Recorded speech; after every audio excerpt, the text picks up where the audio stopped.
This is Land of Havilah, 2 Chronicles 10. 2 Chronicles doesn't include most of what's in 1 Kings 11, but let's bring in this much of it, of what happened toward the end of Solomon's life. The prophet Ahijah told a certain Jeroboam, son of Nebat, that when Solomon died, Yahweh would make him king over 10 of the tribes of Israel. Jeroboam didn't handle that information as well as David did in the past. When David learned he would be king, he kept a low profile. He continued in submission to King Saul, and as far as we know, David didn't say a word about the prophecy that was on him. He simply waited on Yahweh to hand him the kingdom, figuring that if Yahweh said it, he would do it. But it seems Jeroboam wasn't that wise about the prophecy that was on him, and he jumped the gun while Solomon was still alive.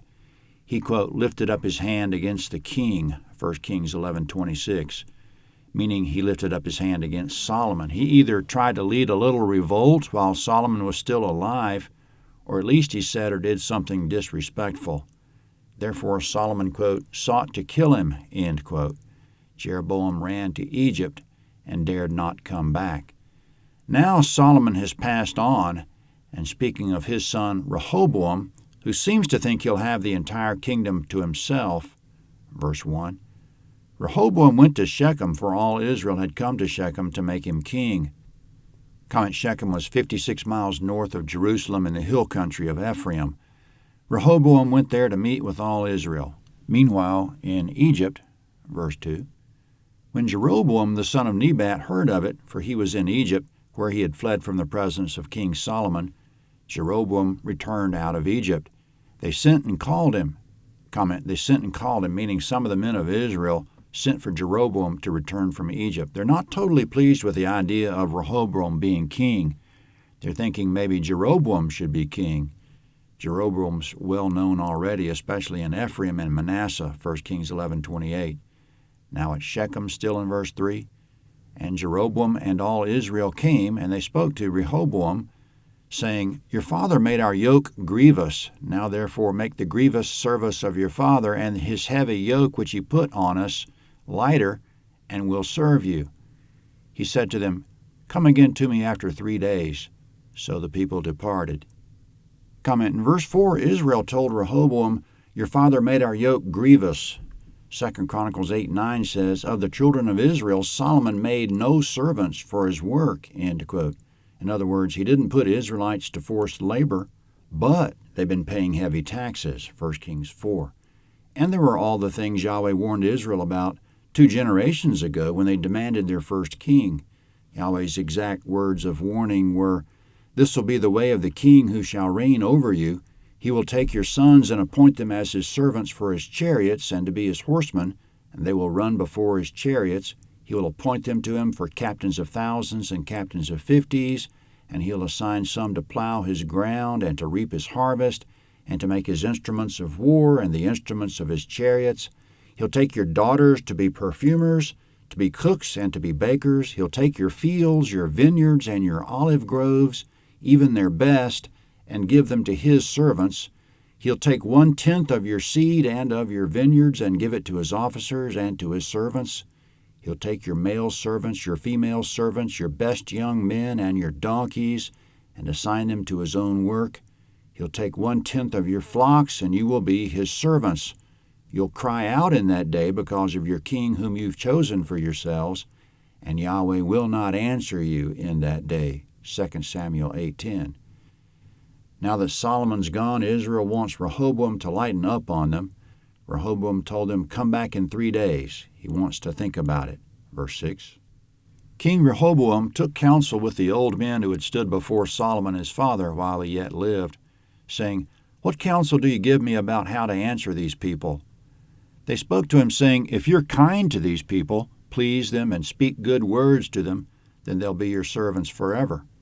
But he abandoned the counsel of the old men which they had given him, and took counsel with the young men who had grown up with him, who stood before him. Comment: now asking his young counselors what he should say, verse 9. He said to them, What counsel do you give, that we may give an answer to these people who've spoken to me, saying, Make the yoke that your father put on us lighter? The young men who had grown up with him spoke to him, saying, Thus you shall tell the people who spoke to you, saying, Your father made our yoke heavy, but make it lighter on us. Thus you shall say to them, My little finger's thicker than my father's waist. Now whereas my father burdened you with a heavy yoke, I'll add to your yoke. My father chastised you with whips, but I'll chastise you with scorpions.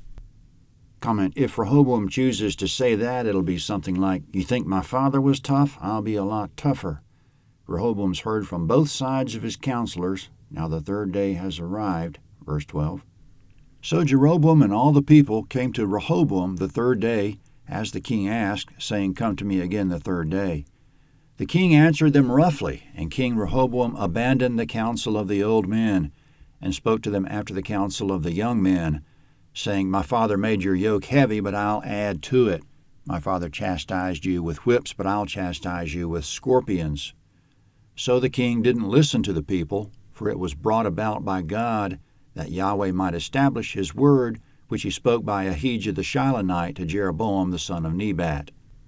Comment, God withheld wisdom from Rehoboam. This was so his word by Ahijah the prophet would be established, that 10 of the tribes would reject Rehoboam, and Jeroboam would reign over them. Verse 16. When all Israel saw that the king didn't listen to them, the people answered the king, saying, What portion have we in David? We don't have an inheritance in the son of Jesse. Every man to your tents, Israel. Now see to your own house, David. So all Israel departed to their tents. Comment, in other words, they said, We're done with the house of David, and they went home. Verse 17. But as for the children of Israel who lived in the cities of Judah, Rehoboam reigned over them. Comment, Rehoboam hasn't given up. He wants to bully Israel into submission. Verse 18. Then King Rehoboam sent Hadoram, who was over the men subject to forced labor, and the children of Israel stoned him to death with stones. King Rehoboam hurried to get himself up to his chariot to flee to Jerusalem. So Israel rebelled against David's house to this day. Comment, we just entered the period of the divided kingdom. From here on, the text will call Jeroboam's kingdom in the north Israel. Judah will differentiate themselves by calling themselves Judah. Judah will include everything within the borders of the tribe of Judah, of course, but it'll also include everything in the borders of Simeon to the south and of Benjamin to the north, barring invasions, that is. Israel will include everything within the borders of all the other tribes. This will include every tribe north of Benjamin, and all the Transjordanian tribes will be part of Israel as well, again barring invasions. The tribe of Levi, living in their 48 cities throughout Judah and Israel, is a special case. We'll soon see that many of the Levites that live in Israel will defect to Judah. In preview of things to come, neither Jeroboam nor any of his 18 successors in Israel will be faithful to Yahweh. There will be 0 faithful kings in Israel. Eventually, Assyria will arise as a new mega-kingdom out of Mesopotamia. They'll invade Israel, conquer it, and carry away the people captive. Judah will have 17 more kings after Rehoboam, all of them of the house of David. A few of them will be faithful, but as they reject Yahweh, Yahweh will eventually reject them as he did Israel and send them off to captivity as well, but not to Assyria. It'll be to Babylon, and the captivity there will be temporary. There's much more history to come as Yahweh moves in both kingdoms, but the focus in Chronicles will continue to be mostly on Judah. 2 Chronicles 11 is next.